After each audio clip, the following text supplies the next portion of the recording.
buenas, pero es que muy buenas noches, mis amigos de La Neta Noticias. Yo soy Meme Yamel y estamos en vivo, en radio, en televisión. Pausa, pausa. Este es el sonido del cambio. Sí, se los he estado repitiendo incansablemente toda esta semana. Vean cómo ya a los que nos están viendo por televisión pueden apreciar cómo vamos evolucionando en el cambio, pero si ustedes nos están escuchando a través de Acústica Radio, deleítense con el sonido del cambio, caótico y adecuado para este viernes. Viernes de Sabandungueo oficialmente, señores, oficial, viernes de Sabandunguear. Si nos están escuchando por el 1150 AM en la Ciudad de México, por el 1120 AM en Guadalajara o por el 600 AM en Monterrey, súbanle a la radio, no le vayan a cambiar de estación porque antes de que termine este viernes yo tengo que decirles lo que acontece. Y es que nada más para empezar la noche, fui a la mañanera, ¿no? ¿Qué anécdotas les puedo yo traer? Fui a la mañanera, señores, ustedes definitivamente ahorita les voy a dar este pequeño y breve relato de ultratumba sobre qué es lo que significa para ir a una mañanera. Además de pararse a las 3 de la mañana, ustedes ahorita les voy a relatar, pero no quiero empezar sin antes recordarles que soy Meme Yamel y que estamos en La Neta Noticias, donde decir la neta no peca, pero ¡ay, cómo incomoda! Acuérdense que nos vemos en televisión, como les había dicho, nos escuchamos en radio y también estamos en YouTube, en las redes sociales, benditas redes sociales que aquí están para que, de hecho, de las redes sociales, pues empecemos a renovar los medios tradicionales como la televisión y la radio, ¿no? Aquí poniendo el ejemplo, levantando el evento, dirían por ahí, porque pues es viernes. Ahora sí, como yo les decía, y quiero empezar a contarles, fui a la mañanera el día de hoy. Fue la mañanera en el estado de Puebla, estaba presente el gobernador del estado de Puebla, el secretario de Educación, Olga Sánchez Cordero, la secretaria de Gobernación, estaba también Durazo, entre otras personalidades. Y fíjense que si algo me queda, o más bien si me llevo algo de esta primera experiencia en la mañanera, es que hace falta profesionalizar el periodismo. Es algo en lo que he insistido de forma reiterada, porque si algo dijeron, la saben, ¿no? Uno va llegando y las instrucciones que te dan los que coordinan la logística en estas conferencias de prensa te dicen: a ver, prensa, te pido por favor que hagan máximo 2 preguntas por medio. Es el micrófono, hacen sus 2 preguntas para dar paso a que todos los demás pues tengan oportunidad de hacer preguntas, al cual pues cuando uno entiende eso pues llevas, ya sabes, tu lista de preguntas, ¿no? Por si te la ganan, por si esta ya la dijeron, por si ya lo respondió incluso él en la propia conferencia, etcétera. Pero uno lleva varias preguntas y el asunto acá es que varios periodistas, más bien reporteros de otros medios de comunicación, han de cuenta que se pasaron por, diría la rubia espamparante de producción, por el orto. Sí, eso lo diría la productora, ¿cómo creen que lo diría yo? Se pasaron por el orto este tipo de instrucciones y en vez de hacer 2 preguntas, hicieron 4, se pusieron a platicar casi con el presidente, agarraban el micrófono y lo guardaban en sus piernas, se ponían a contestar el teléfono mientras el presidente les contestaba, pero estaban con el celular en la mano y se pasaban el micrófono entre ellos y en vez de hacer 2 preguntas hacían 4, casi querían un cafecito, una entrevista exclusiva, prácticamente pedían algunos medios tradicionales, muy allegados al sicario informativo de Ciro Gómez Leiva, por cierto. Pero además de esto, quiero resaltar que pues sí falta también un poquito de logística, ¿no? Si están diciendo solo 2 preguntas, pues a ver, 2 preguntas, órale, ya hiciste tus 2 preguntas, con permiso. Porque los demás compañeros pues también tienen ganas de hacer preguntas, ¿no? Por ejemplo, a mí no me tocó hacer pregunta esta vez, pero ya les dije, y como lo advertí en Twitter, me quedé picada. Y como a mí no me gusta quedarme picada, pues ahora sí, con la pena, me van a tener ahí enchinchando en las mayores mañaneras posibles hasta que alguien me haga caso, ¿no? Definitivamente el chino no funcionó.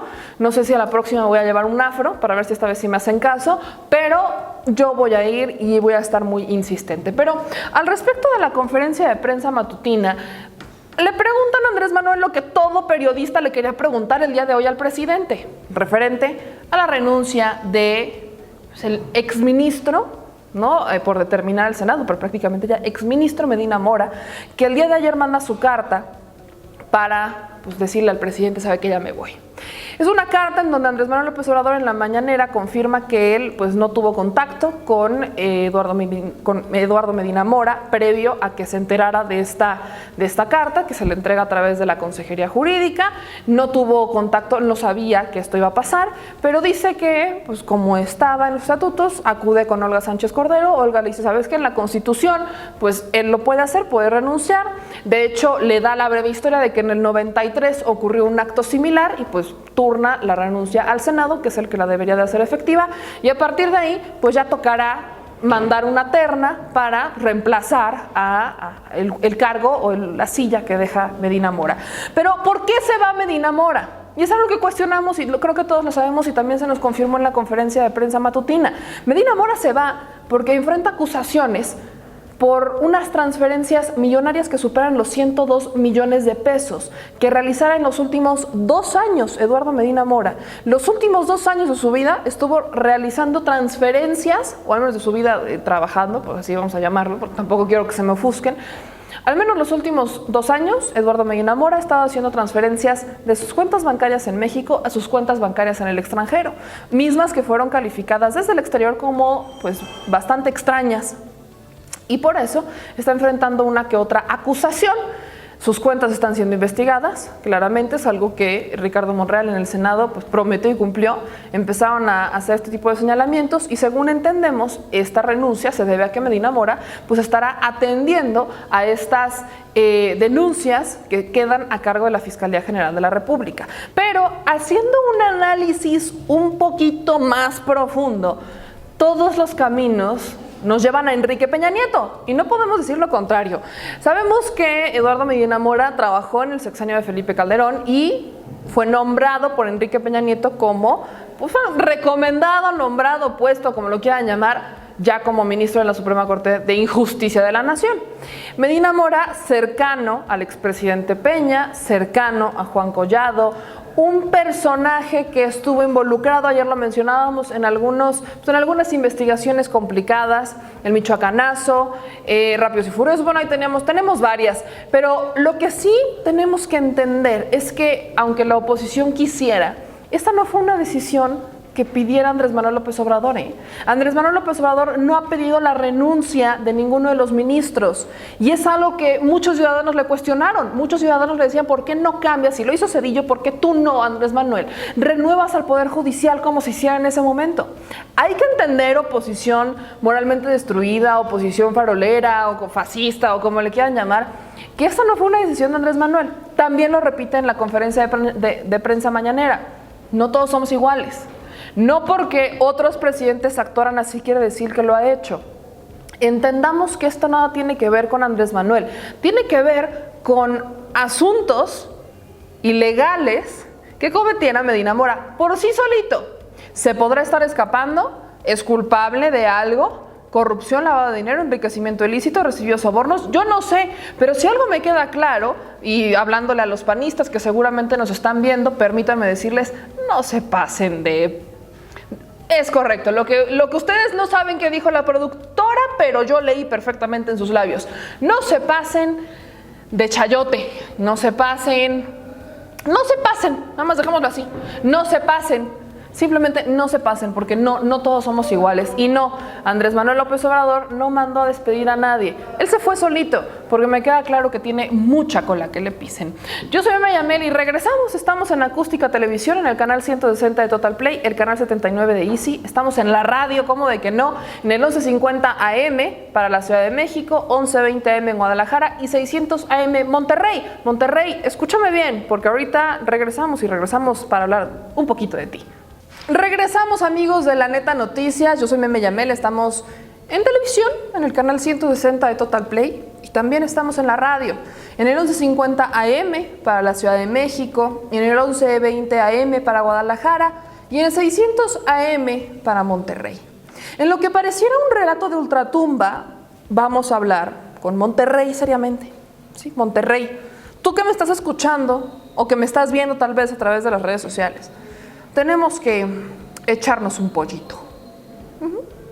Y es que, mi querido Monterrey me duele mucho, Pero me duele más, no solo que tengan a un gobernador un poquito inepto ahí en Nuevo León, ¿verdad? Que no se ha podido mochar la mano, dado a 1001 casos de corrupción, pero me preocupa y me duele Monterrey.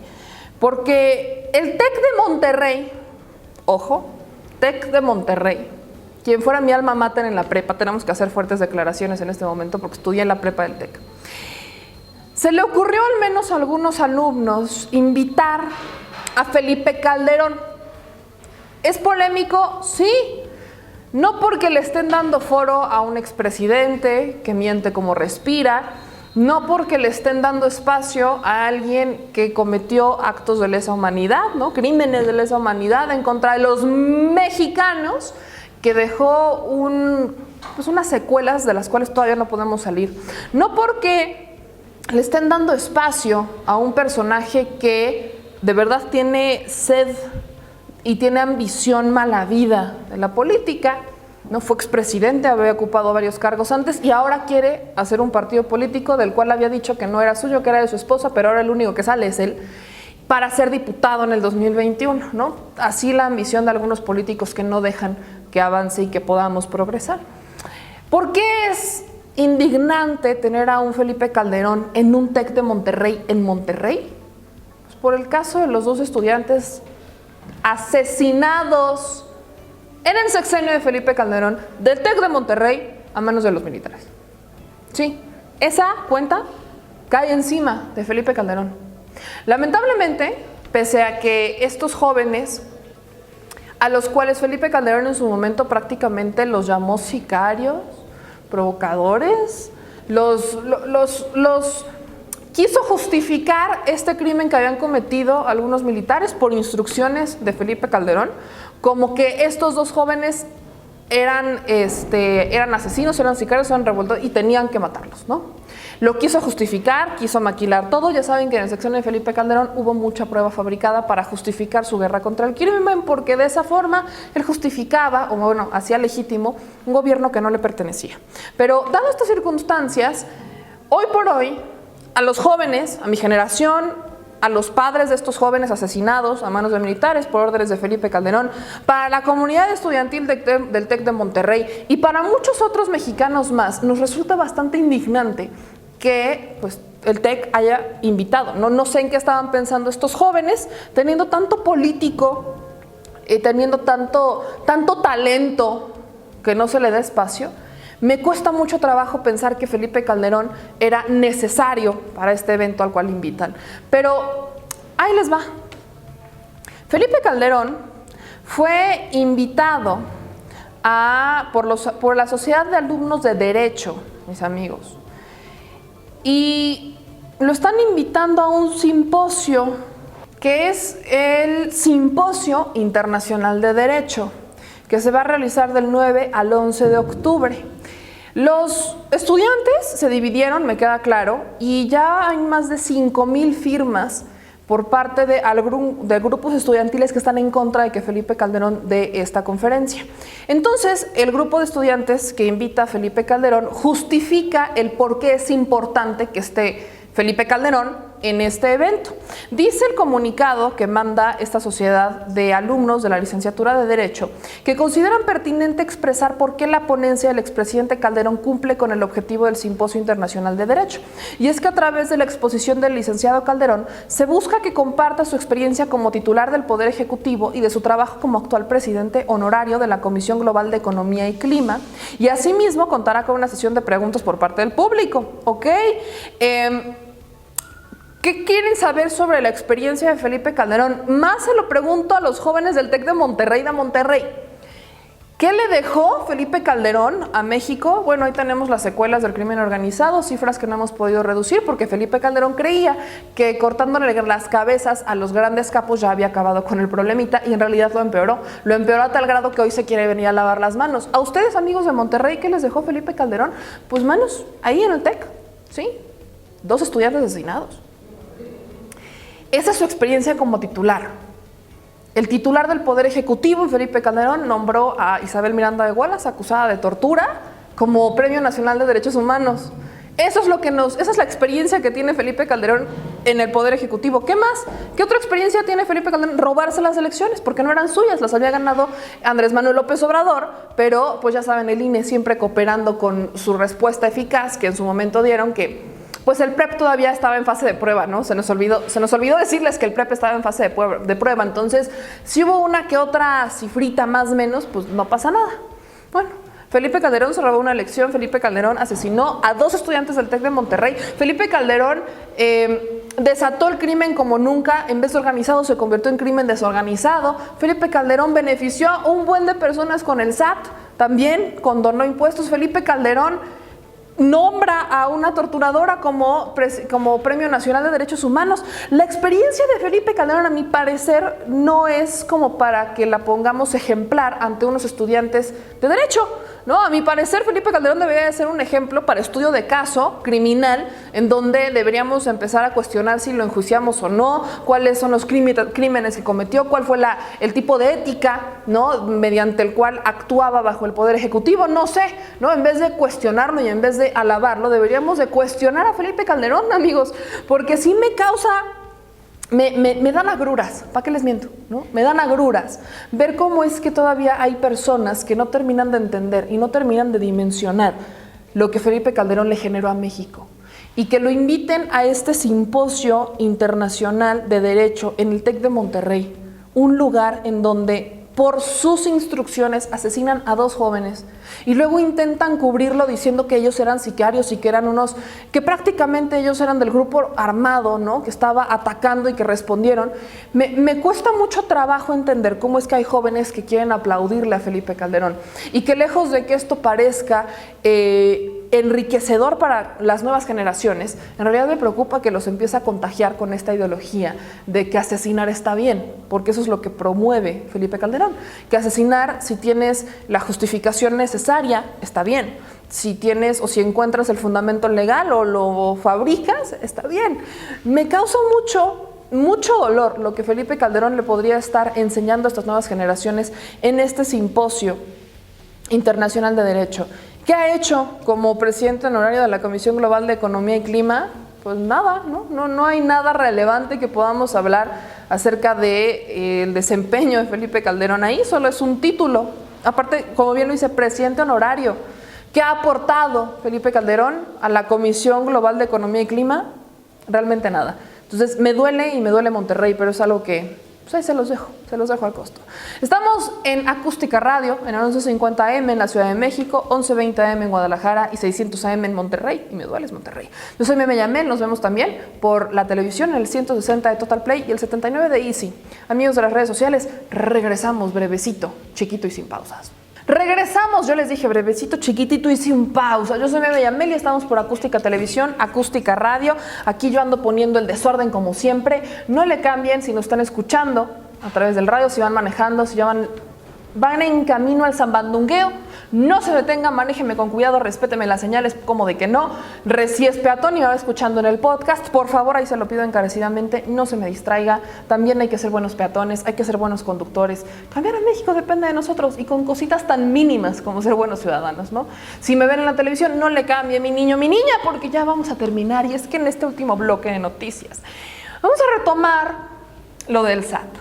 Chiquito. Yo sigo esperando, ya le solicitamos, no me contestan, ¿verdad? Pero al menos le solicitamos a Jade Cole y a Ana Gabriela Guevara si me pueden pasar el nombre de sus contadores, ¿no?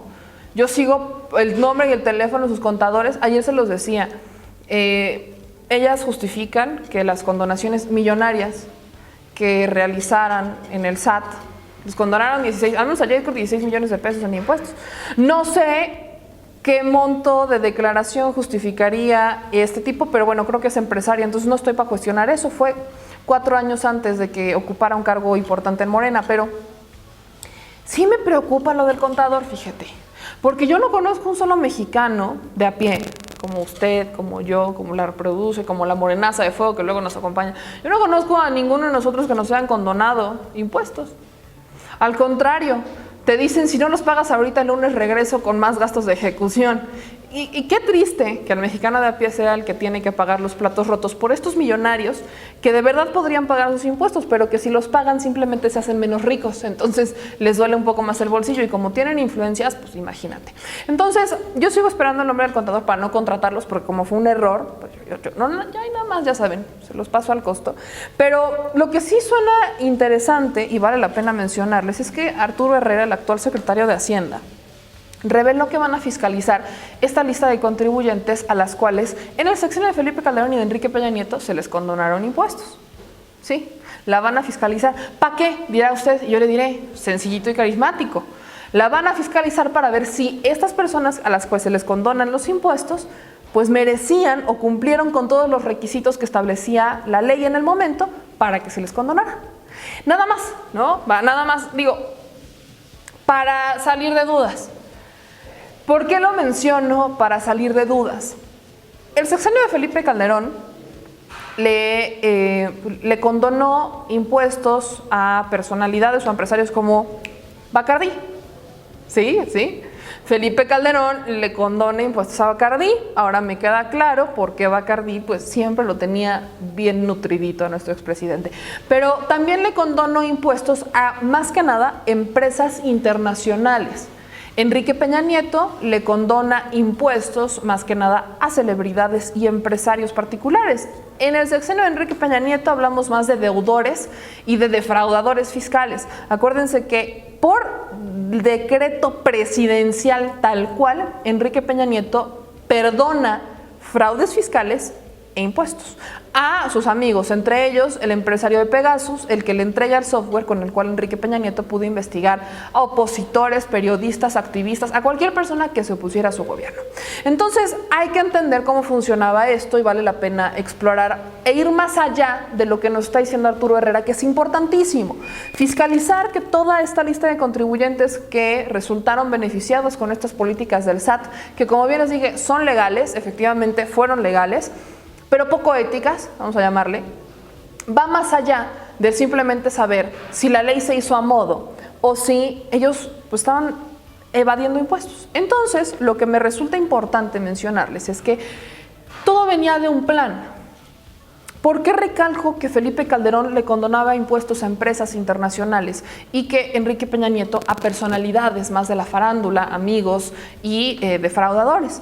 Porque volvemos y sacamos a la luz un proyecto que Andrés Manuel López Obrador en su blog hace años nos adelantara, que era el proyecto Visión México 2030. Es un proyecto el cual he estado leyendo con mucho detenimiento, nunca lo había leído, no se publicó, no es nuevo, o sea, la publicación no es nueva, es una publicación que se da en el sexenio de Enrique Peña Nieto. Pero para fines prácticos, para que usted me entienda, para que yo le explique con más claridad, este proyecto Visión México 2030 era la compraventa de México. ¿Qué significaba? Pues que las empresas internacionales, empresas extranjeras, uno que otro empresario mexicano, prácticamente se iban a hacer cargo del país. La privatización de México.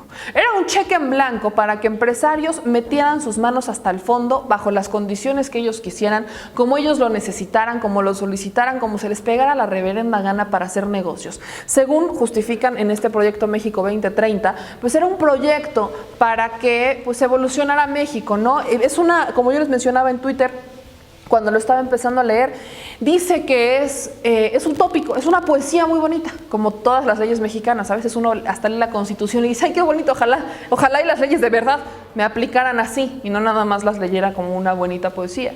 Pero el proyecto México 2030 justifica toda esta, cómo se involucra la iniciativa privada, la justifican como una forma para que avance el país, para que avancen los mexicanos, educación de calidad, educación como la privada. No era mejorar la educación pública, no, era privatizar la educación, obligar a las personas, obligarlo a usted a que inscribiera a su hijo, si quería que tuviera una educación de calidad, en una escuela privada. Y si no, pues se iba a tener a que le iban a cobrar y lo iban a condicionar en la escuela pública con las condiciones en las que estuviera, con la educación como estuviera. Sin mejorarla, por supuesto, era privatizarla, obligar a privatizarlo. Y prácticamente a eso nos querían orillar, a privatizar todo y que el mexicano tuviera la necesidad de contratar servicios externos, por ejemplo, salud, exactamente lo mismo. Con pésimos servicios de salud obligaban a algunos mexicanos a contratar servicios de salud privados. Y entonces, por ejemplo, ahora tenemos a las farmacias, ¿no? Como también tienen todos sus consultorios gratuitos, pero tienes que comprar las medicinas en su farmacia, bla, bla, bla, bla, bla. En vez de que tuviéramos todos la oportunidad de tener un servicio de salud gratuito, ¿no? Porque el Estado está obligado a garantizártelo si pagas impuestos. Y entonces, en el tema laboral, pues el outsourcing, en vez de que te garantizaran trabajo, seguro social, que te garantizaran todas sus prestaciones de ley, pues teníamos el outsourcing, te contrataban a través de terceros y en vez de pagarte lo que te debían de pagar, no te pagaban nada. Vaya, no veías ni pasar el seguro, eras un subcontratado, la empresa no tiene responsabilidades contigo, la empresa sigue ganando millones, ellos felices de la vida. Y este esquema de subcontratación se replicó también en las dependencias estatales, federales, la estafa maestra, que se replicara también en algunos otros estados. Ejemplos prácticos que hemos vivido y que lamentablemente hace falta que los recordemos, porque esto del SAT no es ninguna coincidencia. Estaban haciendo su canastita, estaban haciendo su cochinito, su tandita. Enriquecerse a costa de los mexicanos, porque como bien se los he repetido toda la semana, por ahí dicen que si te quieres hacer millonario tienes que hacer negocios por encima de los pobres, no para los pobres, sino tienes que hacer negocios por encima de ellos, incluso hasta utilizándolos. Qué lamentable resulta que hoy todavía estos expresidentes o expolíticos quieran justificar que el proyecto México 2030 era una visión bastante evolucionada. Se les olvidó que tenían una responsabilidad ciudadana, porque para eso es la política. Se les olvidó que no estaban ahí para hacer negocios, sino que estaban ahí para servir a la gente que los había elegido. Se les olvidó porque sobre todo los eligieron minorías, pero alguien los eligió. Y con esa elección ellos tuvieron para hacer sus chanchullos en donde quiera que fuera. Lamentablemente nos queda a reflexión de viernes para cerrar. Nos queda solo el recuerdo y un muy mal sabor de boca de lo que los gobiernos pasados hicieron. Lo lamentable y lo cínico, lo irónico es que hoy todavía quieran decir que ellos nos estaban salvando, cuando claramente se les olvidó que no se mandaban solos, sino que tenían una responsabilidad con los ciudadanos, con los mexicanos, con usted, conmigo. Se les olvidó, pero aquí estamos para recordárselos. Yo soy Meme Yamel y es viernes. Los dejo ir, los dejo partir, los dejo zambandunguear porque esta misa se ha acabado. Síganos en todas las redes sociales como @laneta-noticias, Facebook, Twitter, YouTube, Instagram. Síganme a mí como @Meme Yamel en Facebook, Twitter, YouTube, Instagram. Suscríbanse a todos nuestros canales. Síganos, mándenme mensaje. Acuérdense que nos escuchamos por Acústica Radio en el 1150 AM para mi banda caótica de la Ciudad de México, a reventar zambandunguear, en el 1120 AM en Guadalajara y en el 600 AM en Monterrey. 160 en Total Play y el canal 79 en Easy por Acústica Radio y Televisión. Yo les mando un beso. Adiós.